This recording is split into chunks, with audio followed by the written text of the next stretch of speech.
എന്തു പറ്റി? ആളിന്ന് നല്ല റൊമാൻറ്റിക് ആണല്ലോ. ഏയ് ഒന്നുമില്ല. നോക്ക്, ഓണർ സ്നേഹയുടെ ബർത്ത്ഡേ ആണ്. നമ്മളെ രാത്രി ഡിന്നറിന് ക്ഷണിച്ചിട്ടുണ്ട്. പോകാം. ഞാനില്ല. അതെന്താ? ദിവസവും ഈ വീടിന്റെ മുന്നിലൂടെയല്ലേ അവൾ പോകാറുള്ളത്. ഒന്നിവിടം വരെ വന്ന് എന്നെ മോളെ ക്ഷണിക്കാനുള്ള മനസ്സ് അവൾക്ക് തോന്നിയോ?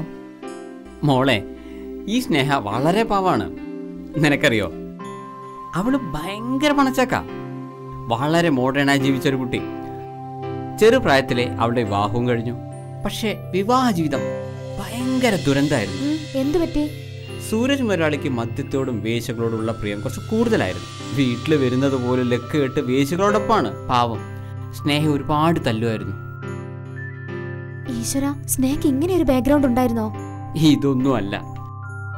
ഒടുവിൽ ആ സൂരജ് മുതലാളി ഒരു വേശ്യയോടൊപ്പം പോകുന്നതിനിടയിൽ ആക്സിഡന്റിൽപ്പെട്ട് മരിച്ചു. ഒരു സ്ത്രീ ഒരായുസിൽ മൊത്തം കരയേണ്ടത് അവൾ ഒരു വർഷം കൊണ്ട് കരഞ്ഞു. അറിയോ? കഷ്ടം.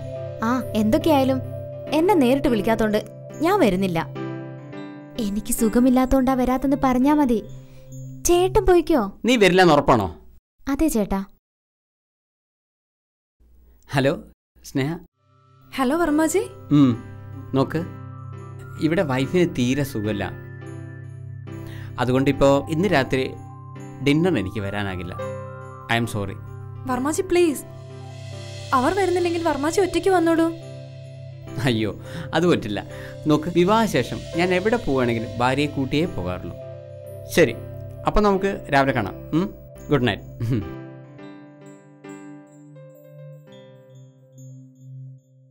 ചേട്ടൻ എന്താണ് ലേറ്റ് ആയ? 10 മിനിറ്റല്ലേ ലേറ്റ് ആയിരുന്നു.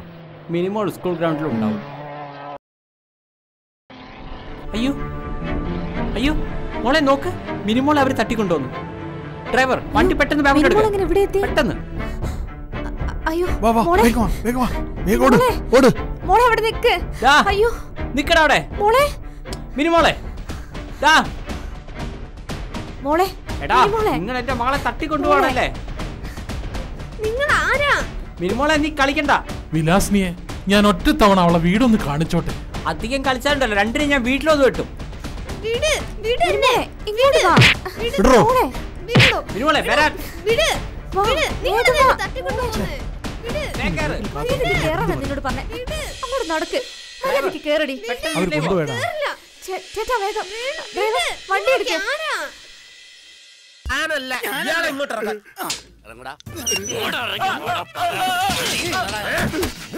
ആ ഭൂപതിയുടെ വായിൽ നിന്ന് നിന്റെ പേര് പുറത്തു വരുന്നതിന് മുമ്പ് എന്നോട് പറഞ്ഞു തൊലക്കടാ, നീയാണ് വിഗ്രഹം മോഷ്ടിച്ചതെന്ന്.